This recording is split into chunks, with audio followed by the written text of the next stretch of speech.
This one feel good. Feel real good. Don't waste your time, can't block my blessing. Sidestepping, saying sayonara to stressing. Some people stuck with warfare and like I&R. I'm checked into the lab to get these bars off like a sidecar, no exceptions. Trying to fill the void, the loads we lost, a load of weapons. Got us feeling cold and dosing Sprite with Robitussin. I know God can hear us cause we right below his heaven. Though I don't choose right most times, the highs and lows. Plant seeds that we like to grow, so now you see the righteous coalescing. My tribe a coalition, we thriving, roles and pitching. I don't mind their opinions, but it's nice when folks just listen. I write these flows, my life exposed, the mic exposed to bits. When I'm in crisis mode, palms itching, so my price goes up to fix it. I like when goes specific, I'm liable to get it. It's contagious, courageous, can't be pigeonholed to fit the mold of cages. You know I'm from the south, I need a biscuit with the gravy. What up, y'all? Welcome to another episode of What Words Are Worth. Today I got another phenomenal guest named C Red. She's a rapper and songwriter from Tallahassee, Florida, currently resides in Milwaukee, Wisconsin, by the way of Houston, Texas. In 2021, she started posting these White Coat Wednesday freestyles and it had the internet, Instagram, everybody going crazy. That's how I got wind of her as well. She also appears on Master Aces and Marco Polo's Richmond Hill album right now on a song called Outside In. Killing that verse, kills every feature. And currently she's on Mickey Fact's single right now doing a hook. So welcome to the show, C Red. Hey. How are you doing? I'm blessed. I'm wonderful. Happy to be here. Yeah, I'm glad to have you on here because so I've been interviewing a lot of friends of mine, and then I've been interviewing just people that I think are dope. And, I was able to recognize you and see that you were dope from just being on Instagram and so on and so forth. And for me, that's what the show is about. People that can write dope. That's basically what I do the show for. If you can write dope, you're gonna be on here for the most part. So that's what I recognized, and I got wind of you through your freestyles on your Instagram. But before I get to that, I wanted to ask you so the name, right? So where does the C Red come from? What's that? I wish there was a more interesting story behind this, but there's not. My maiden name was Redmond. My first name is Carissa. So my first year of college, I feel like somebody called me C Red, and I was like, oh, cool. I'm gonna just run with that as an artist name because I've been rapping since middle school and everything, but I didn't really have any names that I felt like represented me well, I guess. Just like a bunch of nicknames from basketball teams and all kind of stuff like that. So once I heard that, I was like, all right, it's simple. It's an easy story to tell. So that's how. Yeah, I was trying to figure it out from your bio though, because your bio, right? It has that you travel all around. I mean, it goes from Florida, so it got you in Florida. Then from Florida, then it says Milwaukee. Then this is where I'm confused. By way of Houston. So I was kind of confused a little bit, but understanding that you've been through this journey. So with being through this journey, I wanted to ask you so from that, is that how you got your style? So which place you got this from, which place you got that from, and so on? Yeah, that's actually a great question. I don't know that I've spent a lot of time thinking about the answer to. So I grew up in the South, obviously, heavily influenced by Georgia music, Florida music, and East Coast hip hop primarily. Who would you listen so I feel like when a lot of Nas, a lot of Roots, Gray, Lauryn Hill, Outkast, kind of. I liked a lot of Little Brother and kind of. Did I say the Roots? I don't know if I said the Roots, but kind of more the boom bappy East Coast kind of stuff is what my ear gravitated to initially when I was really, really exposed to hip hop in middle school. So a lot of those MCs I tried to emulate when I was first learning how to write and figure out my own style and stuff. Then I moved to Houston after college. I moved out to Houston to work in the oil and gas industry because I got my undergrad degree in chemical engineering. So I moved out there, and I was like a Scarface fan and stuff like that, but I didn't really know a lot about the screw culture and kind of like Houston music culture like that until I got out there. And I feel like Houston gave me, I don't know, like the ability to like slow down and try to figure out how to really use my voice as an instrument more and kind of ride the wave of music a little bit more instead of just trying to like rap people to death and be like, oh, look, I can do this and I can do that and I can do this. Like more like connect with the feeling. And then I don't know, I've only been in Milwaukee for a couple of years. I came out to start my surgical residency. So I feel like Milwaukee has been kind of just refining everything that's kind of I've developed, over the past, I don't know, decade and a half or whatever, writing and things like that. So I don't know. I think a lot of times, like when people travel to different places, you get to kind of learn like, okay, I thought this style worked everywhere and it doesn't. Yeah. No. So I'm sure once you got to Houston, then you got Paul Wall, right? You got it's a whole bunch of stuff going there. I mean, let's even take it to an R&B level. You got Beyonce. It's a whole bunch of things out there. So when you were out there, you sound like a Scarface fan and listening to Scarface. Which Scarface era you like the most? Like the Scarface, like after Ghetto Boys, or like the Def Jam era? I like both of them, honestly. Maybe Def Jam is probably my favorite Scarface era, but I don't know. I feel like Scarface is the MC's MC. If you really kind of know hip hop and know music, like you already know he has one of the best pens in the game, I think.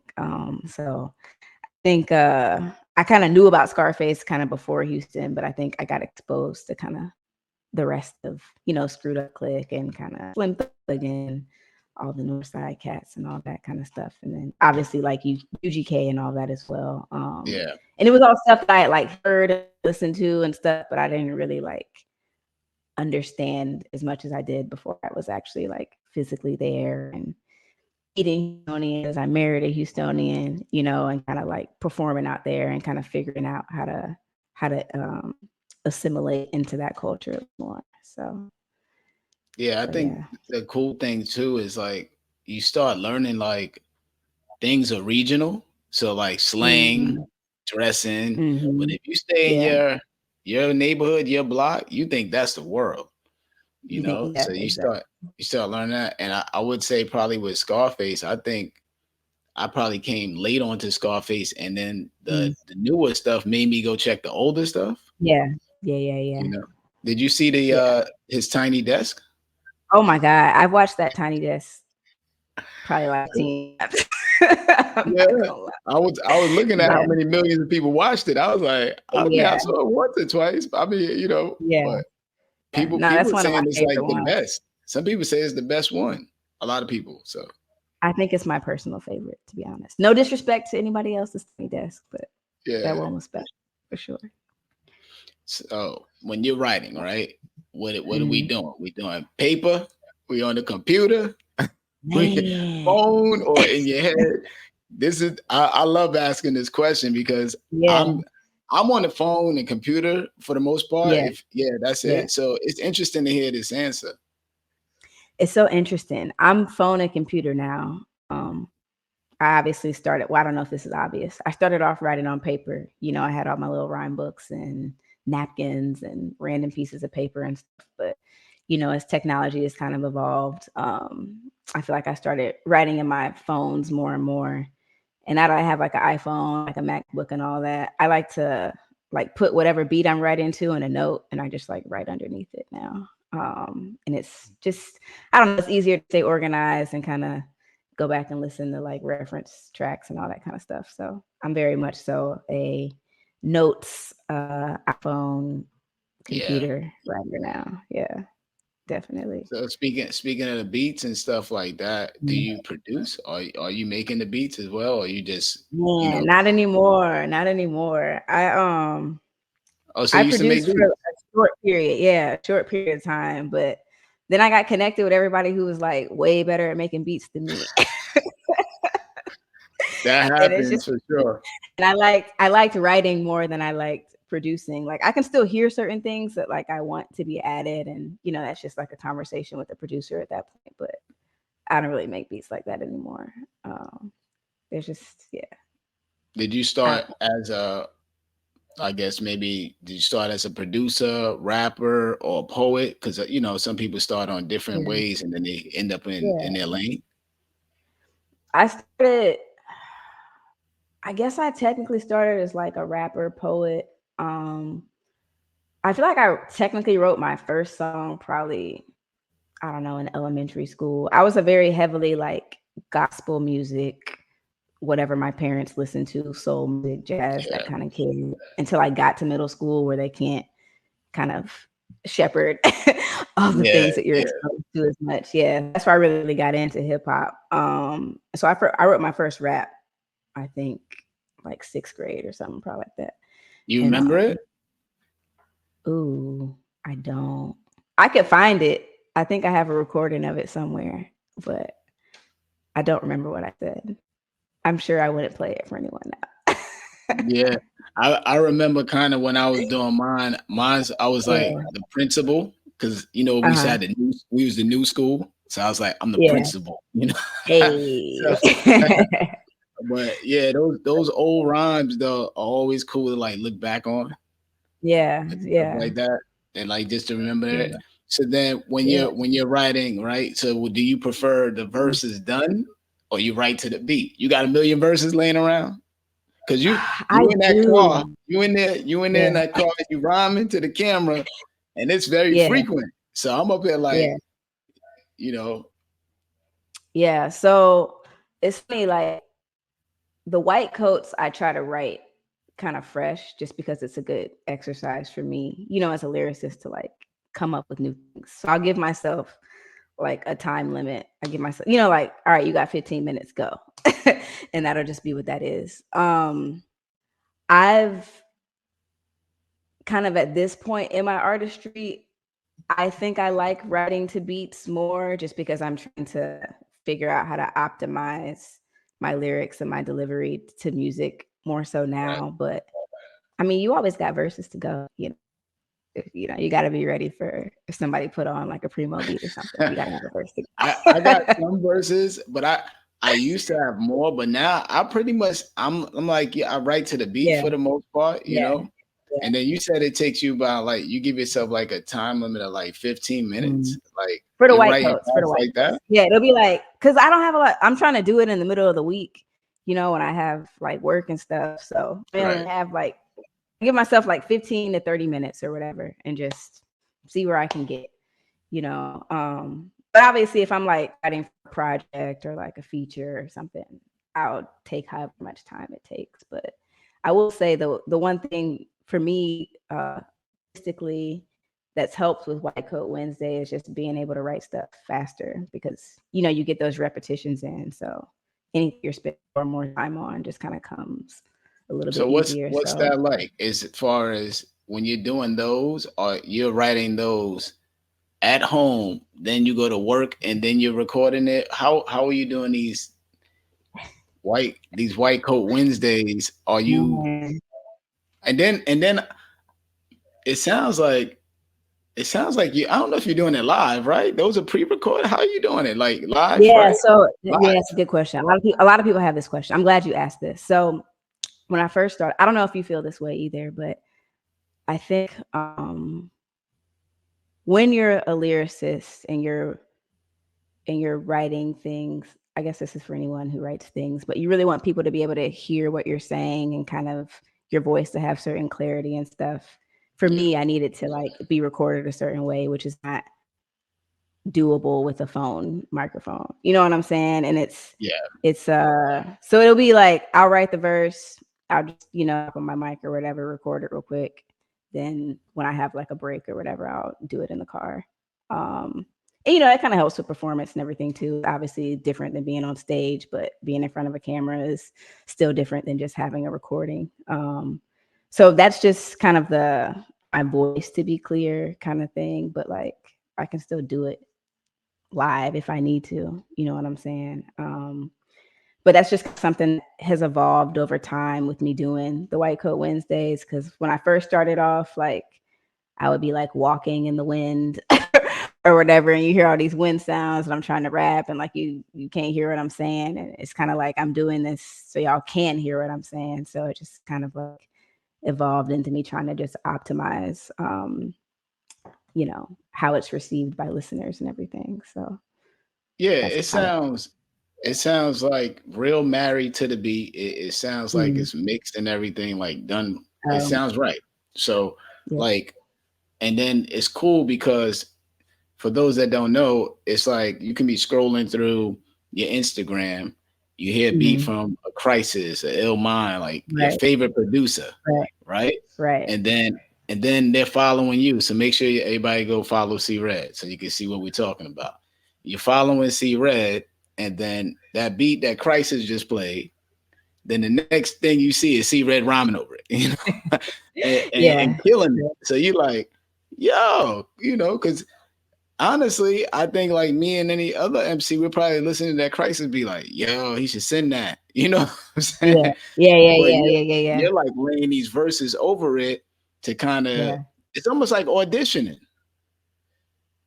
Yeah, it kind of is. And you know, some of them have worked out that way. You know, the producer here and sometimes will like do something with it, or they'll send me some other stuff or whatever. But to me, Have it's you mostly worked with some of those producers that you've done these with? I have. Yeah, yeah, yeah. I have. I have. Some of that stuff is out, some of it's kind of on the way. But Okay. I think ultimately it's like this beat inspired me at this moment. Here's what I got from it. But then also like just trying to highlight somebody else being dope. You know what I'm saying? So Right. that's kind of always the thing. Like it's not just about me because I'm not making these beats. Like go follow him too. You know what I'm saying? So it's just Yeah. trying to like cross pollinate and everything is like a I really, never really good really thing. thought about it that way too, but that is true Yeah, because you have your followers that may not know these producers, so it works exactly. hand in hand going like that. Yeah, So yeah. that's kind of dope. I think that's, but I'm trying to think. I think that was when I started first coming across. But what's so wild Mm. about it is the Instagram must have knew what I liked in a way because I'm not sure if I already was following you or Yeah, I seen that and then yeah. started following you.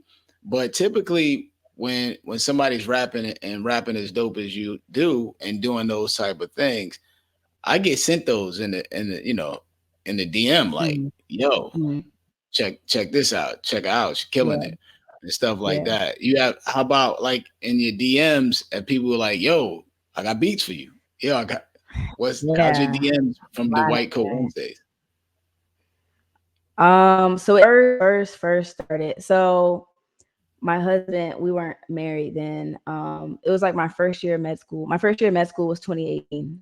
And he like presented this idea to me in 2018. It was like, yo, Okay. you know, you're doing these two things that require a lot of time and dedication. You should do this thing. Do it on Wednesday, White Coat Wednesday, WCW, all that kind of stuff. Like, and just show both sides of what you're doing. And I was like, like, I don't want to you know, I don't know if you feel like this, but you know, when you're an artist, like you don't want to give away free verses and like, oh, what if I say something, somebody's gonna steal it? Like, you know what I'm saying? Like all this kind of stuff. No. And he's like, it doesn't matter. Like your art is your art. Like you're doing it to share. Like just do it. You know what I'm saying? So it probably took Yeah. me, I don't know, like 2 years before I actually tried it. And initially it was like, oh, rap over a popular industry beat. I feel like the very, very first one I did was Daddy's Home by Drake, I think. And then I was just kind of like, these industry beats are fine, but they're not really me. And so then like the next one I did was like a Chris Dave, Daniel Crawford beat. And then I was just kind of like trying to pick all this stuff is just, it's cool. But like, again, I wanted to highlight the people who are actually like inspiring me in the moment. Like I'm on Instagram scrolling, like listening to people's beats and stuff. So I was like, Yeah. this is kind of how I want to do this. So I kind of transition into that next. And you know, it's actually like some producers send me stuff. I don't know if you know Slop Funk. Slop Funk does. Oh yeah, yeah. He's I know kind of Slot Funk. I met Slot my Funk out in Florida. in Orlando. Yeah, exactly. So yeah, he's kind of my official, unofficial A&R. So a lot of times he'll send me like different stuff that from producers and stuff that he knows, and I'll be like, oh shit, that shit's dope. So between him and me kind of scrolling, like I'll usually find something that's dope, and then I get a lot of producers, you know, sending stuff and wanting to send stuff, and it's a little difficult to keep up with. But I don't know. Ask that. That's what I wanted to know, because you're writing the White Coat Wednesday freestyle fast. So I'm wondering, what's that like when a producer isn't getting that back as fast? You know what I'm saying? Because you're knocking these out in 15 minutes, right? And then you get a beat, and it's like, yo, just hold on for a minute, give me a few days, and this and that. But, yeah, I mean, I don't know. So again, so you know, you get a pack of beats, right? You may get a pack of like 20, 25 beats. Can you talk a little louder? Yeah. Oh, talk a little louder. I said, yeah. You know, producers will send us like a pack of beats. You'll get like 20, 25 beats. And it's not to say that all 20, 25 of them aren't dope, but in that moment, like there's only certain things that are going to move you, right? And so I feel like turning around music from a pack of beats versus me like scrolling on Instagram and being like, this is exactly what caught my ear right now. You know what I'm saying? Just the juices just flow a little bit different when it's like you're trying to guess what's going to catch my ear versus like me just deciding like this is what caught my ear. So I think that's go ahead. Do you feel this, I guess, less pressure, right? Because you're doing the White Coat Wednesday is, I'm doing this freestyle in a few minutes, whatever I got, right? I'm gonna knock this out, post this. Song though is, I gotta make sure I come through. Now this is 2-3 verses. The hook gotta be crazy. You know what I'm saying? So does that has a different pressure for you? Oh, for sure. I don't even know that I would call it. I guess it's a little bit of pressure. It's just a different objective, I guess. Okay, you know? But I still try to, I don't know. I don't know. I think I've just gotten a lot better about not trying to like force certain things when I'm actually like songwriting. You know what I'm saying? Like, it either comes or it doesn't, you know, and I can come back to it or whatever. But I think it's just a lot. I don't know. I'm just very big on like the flow of energy and not like forcing things, because if you're trying to force songwriting, it's still not gonna like turn out dope.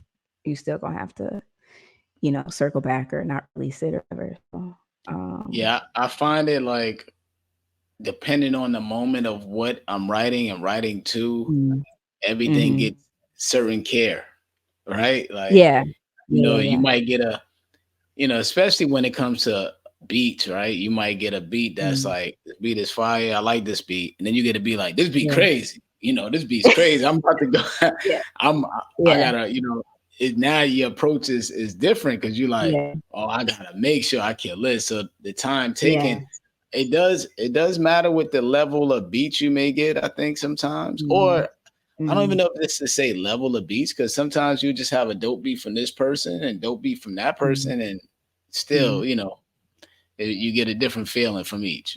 A lot of times you may be trying to work with concepts and things, which is again may take more time than me just, all right, 15-minute freestyle, go. You know what I'm saying? So that was so with the song, with the concepts, storytelling, because I hear you doing everything with the beats, which is, I think, is dope for anybody that's checking out your Instagram page.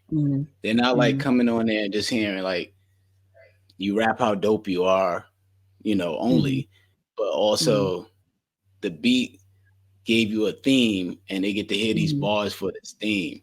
So how important is it to you to tell a cohesive story when you're writing and making songs? I think it's really important. I feel like Ninth Wonder has kind of explained this pretty eloquently. He talks about like, I don't know if I'm going to pronounce this correctly, like the griots, Is that the right way to say it?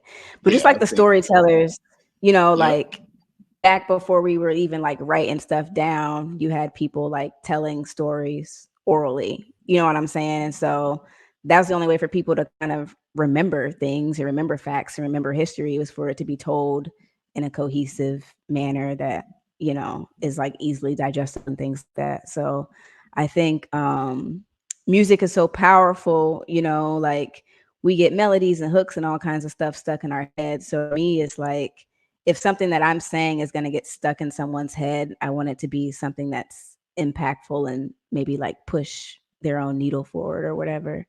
So I think storytelling is like supremely important to me, at least, in hip hop, at least, because it's such a big part of our culture and such a big, like, global influencer that we have to really, really be diligent and be thoughtful in the words and things that we're choosing. It's actually interesting. I've been since I've been in residency, I've been trying to figure out how to tell this story in like a non-corny way. I feel like I draw a lot on like personal experiences and stuff, but like this particular part of my journey, I haven't Yeah. quite figured out how to like, I don't know, explain it until yet, I guess, because I'm still too much in the middle of it. Yeah. But I don't know. I just, like I said, music is so impactful, and it's such a big part of our culture and the world, that it's just kind of like, I don't want to just be like another wasted drop in the bucket with my words. Like, I just want it to be something that somebody can go back to and learn from, and print out my lyrics, like it'll be like, oh shit, like, you know what I'm saying, like she said this Yeah. here, like I want it to mean something, because it doesn't, might as well not be doing it. So that's kind of, Was that your normal journey of writing songs? You automatically was a storyteller? Because a lot of us came from, you got the battle background, you got the person that just kind of randomly rhyming, and then over time they kind of became who they were. Or you always like, yeah. do you remember like your first rhymes? Were you telling stories, or were you just kind of all over the place? Um, I remember being more all over the place, honestly. Like, I told a few stories, but it's definitely something that I've kind of developed over time as I kind of found my voice and like figured out like what is my story actually versus like trying to tell somebody else's story. And I think for me artistically, it's made it a lot easier to figure out how to tell my own story than like be like, oh, let me tell this other story that is someone else's that I heard about. You know what I'm saying? Fine. That's a fine way to do it. But for me, it's been more impactful to kind of draw on my own experiences and kind of share You, those. you So said it's it definitely perfect. something. You said it Oh, perfectly, because it was another question I had. You said, okay. find your voice. And I wanted to Yeah. ask you about this voice that you have when you rap. It's a dope voice. So Thank that's the you. other thing. When you hear C Red rap, it's just like you vibe, you nod, you bounce with her while Mm, she's rapping. So y'all check her out. So I wanted to ask you, because me hearing you talk here, it's not mm, necessarily the same as your rapping voice, which yeah. normally some people's voice is the same, and then some people is Yeah. like it's a different persona. Yeah. What when did you find that, oh, this energy is my voice? Because Yeah. talking to you is totally different than hearing you rhyme, but it's dope. Yeah.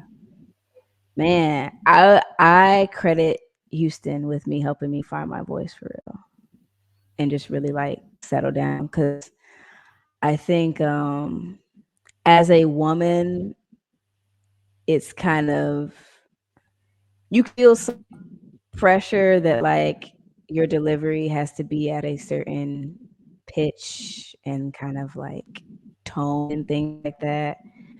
Where when I was trying to like fall into the higher pitch, kind of higher tone, I Yeah, wasn't confident in what I was saying because I'm like trying to like act almost. I think it's a difference between like performing and then like using a voice that's not like your actual delivery voice. And so it kind of took me a while, like, because I feel like delivery is like a little bit deeper and things like that. And I wasn't comfortable with that for a really, really long time. But as soon as I like allowed myself to kind of settle in and just be who I am, you know, as a person and as an artist, it just made like my delivery more confident, and my words more impactful. And so, yeah, I learned how to do that in Houston. Okay. And kind of, yeah, slowing down and really trying to become part of the music and stuff that I was rapping over. Yeah, I think you just help some other people like uh realize like it's okay to search. Right. Like Right. because I think everybody, you gotta, one, some people don't even know what they sound like because Mhm. sometimes they're rapping out loud so much and then they record and then they're like, Yeah. oh, that's what I sound like on record. You know what I'm saying? So Yeah. you know, you Yeah. got to go through that moment, and then after you go through that, I Yeah. think you also got to go through like, yeah, I don't know if I like how I sounded on that song, that verse. Right. You know, you hear Right. yourself in various modes, and people Right. will tell you like, "Yo, why you yelling on this song? This song right here, you're supposed to be something bad happened to you. You up here yelling, you Yeah. know." So you start Yeah. learning Yeah. the Yeah. mood and tone and stuff like that. Right. So Right. as you know, one of the best storytellers to me is of course Master Ace, Marco Polo. So how did that album come about with you appearing on there on the Outside In song? Yeah. That was from White Coat Wednesday, man. Like I was still in medical school when Master Ace first reached out and basically let me know like, hey, I have a song, I need a female MC, like, do you want to do it? And there's no answer but yes to that. Like it's Master Ace. You're right. I I'm know what gonna you do mean. it. You know what I'm saying? So he sent me the track. I think the first verse I wrote, he like gave me some feedback. I think I didn't quite like capture the concept kind of the way that he wanted. So that feedback fixed the verse, did the verse, and the rest is history. But no, I'm super, super thankful that he even asked me to be a part of it. And thankful I did White Coat Wednesdays to even like be on his radar and so many other people's radar, because it's opened a lot of doors for me artistically, but also just meeting people who are inspired by it has kind of been the biggest joy and kind of the biggest reward from it. So yeah. Yeah, I've heard. You know, I didn't even realize you were on the album.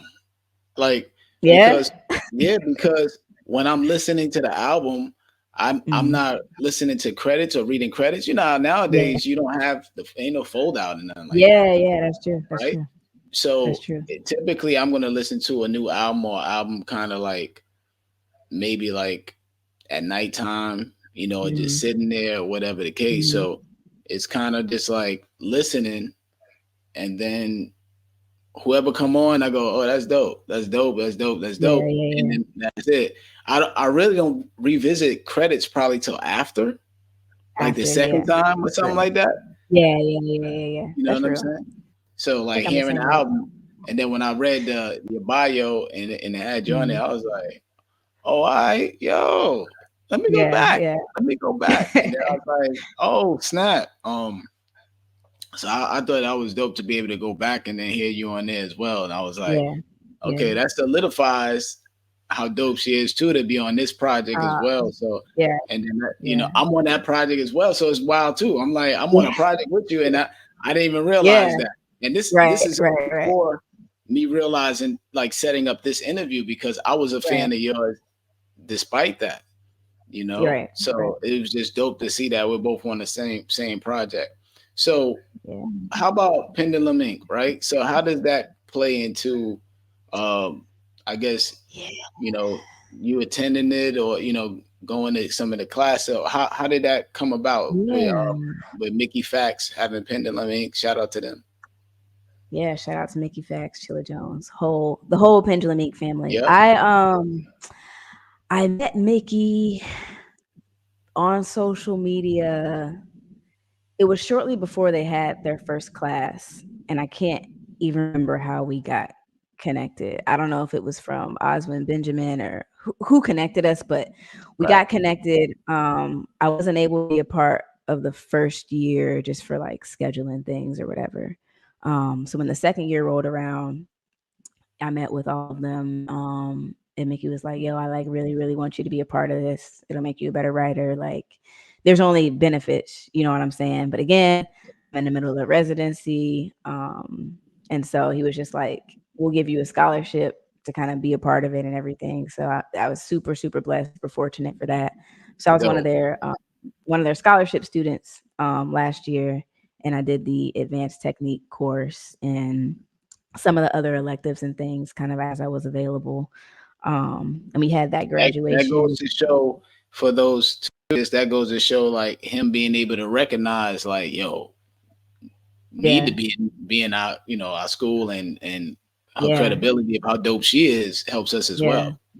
Yeah. No, they're doing a really, really dope thing. And just kind of like them kind of explaining you know, more of like the technical aspects behind writing and stuff.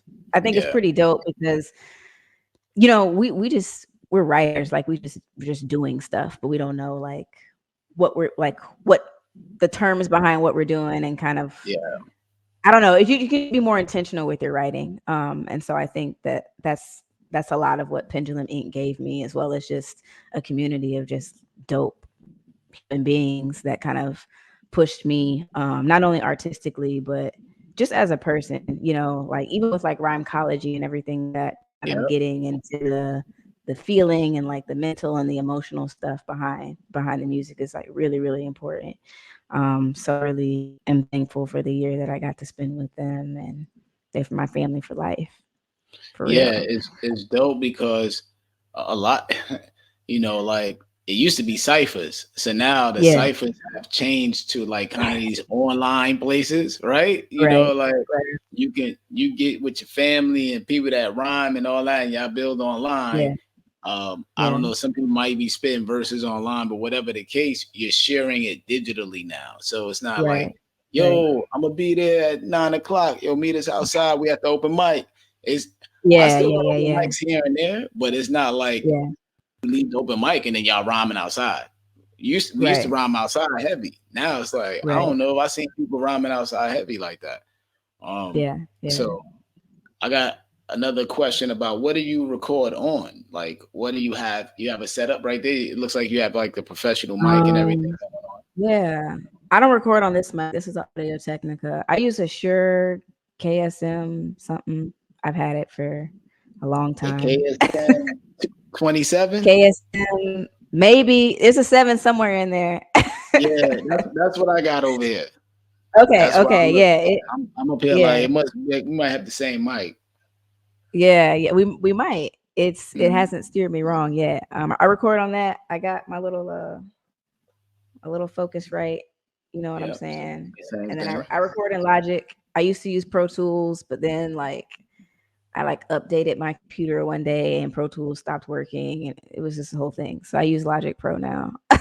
Oh my goodness, let me tell you, because I teach music production in school, and it was a similar issue because I got this whole like decked out computer for the class, and the Pro Tools, it just kept being an issue, crashing. Like it was always some type of bug happening. So I was so tired of it. And then with kids, you can't take a break. If you pause, it's gonna be chaos. So I got Logic on my computer because I got the education bundle, which a lot of y'all out there can get if you're in school. I bought the Logic education bundle, and it came with Final Cut Pro too. And then now I use that in school, but at home I do use Pro Tools as well. And also I get the education discount on that as well. So for all those out there, you know, if you're in school and everything like that, take advantage of those educational prices for buying things. But yeah, that's cool. So Logic, I use it to record, but I really would love to learn it because it gets me kind of off it's a little more freer. It's freer. Yeah. I think again, I should be better about trying to learn how to do more, but I don't want to like be an engineer or anything. I just need something Yeah, simple enough to like track my vocals and do like a little bit of baby mixing and stuff to just yeah. get something to like a palatable point to just like send it for people to kind of get the gist. So Same, Logic has same been thing with me. I'll hit one little yeah, plug-in, little thing is called yeah, dynamic exactly. sound factory thing. Add that, Right. and I'm out after You're that. good. Like Yeah. I'm not Yeah. mixing nothing. I'm just trying to add a little texture to my voice, how I Right. like it. And Right. then Right. it's funny because you'll still send it over with that, and then somebody probably, yo, send me a raw, and then you're like, come on, Yeah. hopefully you get it. Because when I hear your voice, there is there's a tone there, Yeah. so it Yeah. would be probably awkward for me to hear it differently. But when I hear it and how it sounds mixed at a Yeah. certain way that you like. Yeah. Yeah. So, but I get it. All right, so. I always ask top 5 stuff at the end of the show. I try to mix it up though, Oh do it man. differently Okay. depending on everybody. But Okay. so check it out. Top 5 remedies you would prescribe to help a songwriter get better. You with Mm, your doctor stuff. So I said, let me go with something that yeah. kind of stays in that bag. Like, what are 5 things you Huh. could tell somebody that's trying to improve their writing? I would say first would be what would I this is in no particular order because now I'm Yeah, getting yeah. like hung up on like what's number one gonna be. I think having some kind of wellness activity, yoga, exercise, Wow. something to kind of something other than sitting down trying to write something, I think is huge. That's I do dope. yoga, I exercise, those kind of things. I think that journaling or doing I do a lot of like meditate. I don't necessarily journal that much, but I like meditate quite a bit and I kind of sometimes will kind of write my thoughts out and things like that. But just something where you can kind of like decompress and like get your own stuff out of your head, I think is pretty important too. Um, I actually like to listen to other genres, kind of outside hip hop and things like that. Like Yeah, I don't do this a lot, but I actually like listen to like country music and stuff sometimes just 'cause they're incredible storytellers. And it's not really like my preferred thing to listen to, but if I'm like trying to be like, oh, I just hear some storytelling for an hour, I'll put on yeah, like a country channel or something. But just listening to something other than the genre that you're trying to write for, I think can be inspiring and kind of give you a different take on how people are able to connect with other people's ears. Um, 3. Let me see. 4, I think living.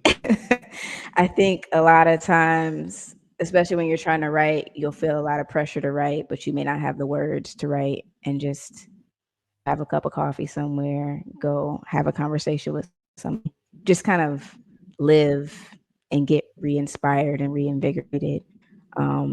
Those yeah, things kind of work for me. Yeah. And if you spend some time away, like you'll get all kinds of ideas just from experience life and things like that. So that's helped me quite a bit. And what would number 5 be? Um, I haven't done this as much recently. Something that helped me in the past is just trying to I don't know how to explain this. It's like, well, no, let me backtrack.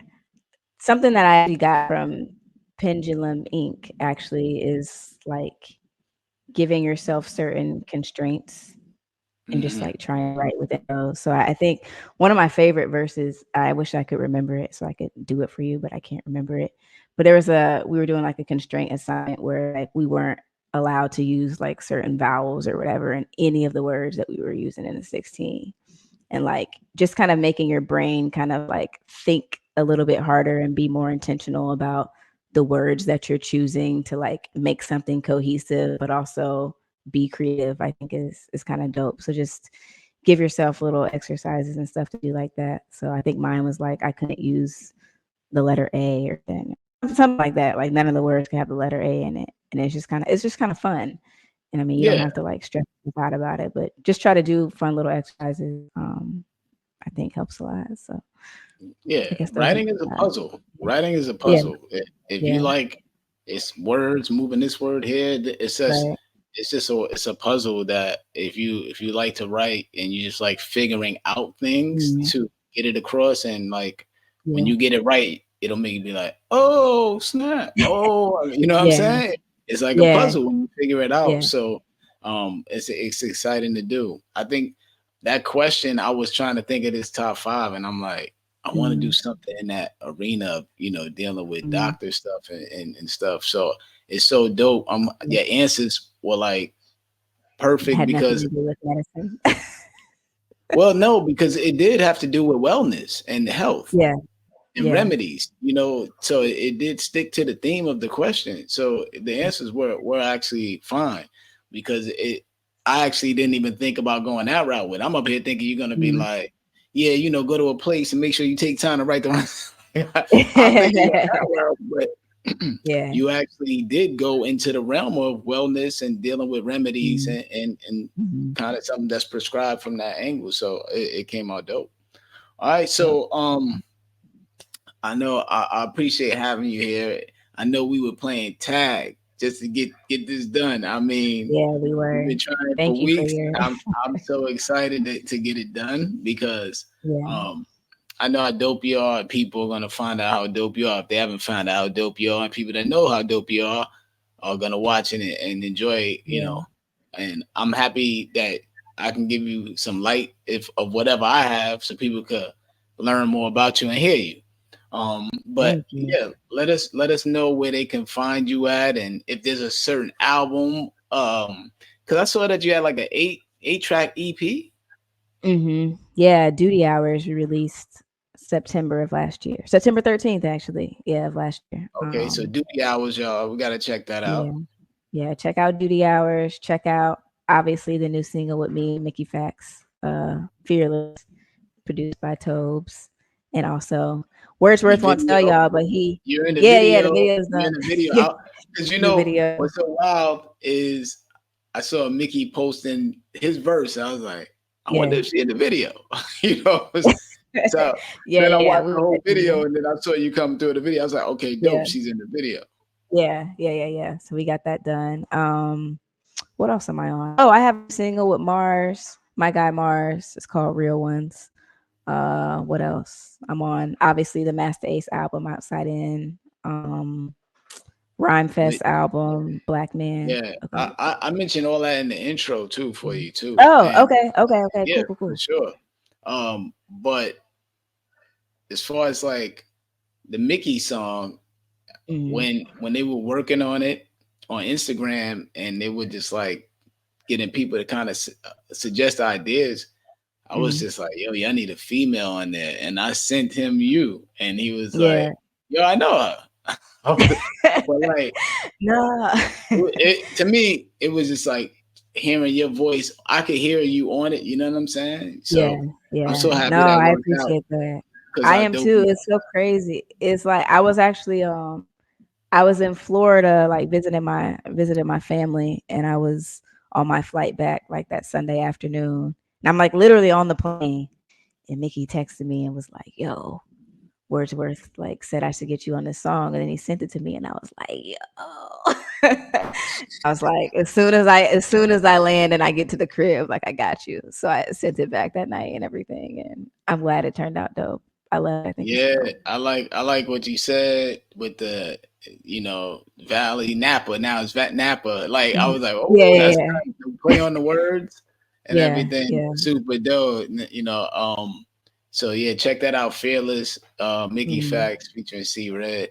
So I'm just excited. Anytime, if you need me to do anything or whatever, like promote whatever, you let me know. I'll always hit the share button on what you got going on and things like that. And what's next? what's next? Should people look out for? Give us your social media and everything. Oh yeah. More music, a lot of music coming this year. We're just getting loaded up here for the second half of the year, so I'm excited about that. Y'all follow me on Instagram, on X, all those things at CRED_13. That's the easiest way to connect with me. I have like my website and all that kind of stuff linked in there, and links to all the music and everything. So I look forward to connecting with y'all. Thank you so much for having me. It's been dope. It's been dope. Definitely. So thank y'all for checking this out. Shout to See Red again. And I ask you guys, what are your words worth? Peace. Peace. Sign up now at elevate.miami.edu for my course, Organized Rhyme. Looking at the word legacy, while involving some wordplay, I'll use the first syllable to build upon. We'll use the first syllable, leg. For the second syllable, we'll use an. And for the third syllable, we'll use the word knee. So now we have leg and knee. Can we use it in context with legacy? Let's just see. Wordsworth Productions with a S.com for all merch. I got 2 books available right now. Words Are Worth Volume 1, and I also have a children's book called Socks. Age range from 12 to 15, so it's kind of like the middle school and high school age range, but adults can read it as well. Shout out to our sponsor, the Wizker. If you're into skincare, the Wizker will help prevent razor bumps and make sure you got smooth skin all around. Make sure you order it on Amazon, the Wizker.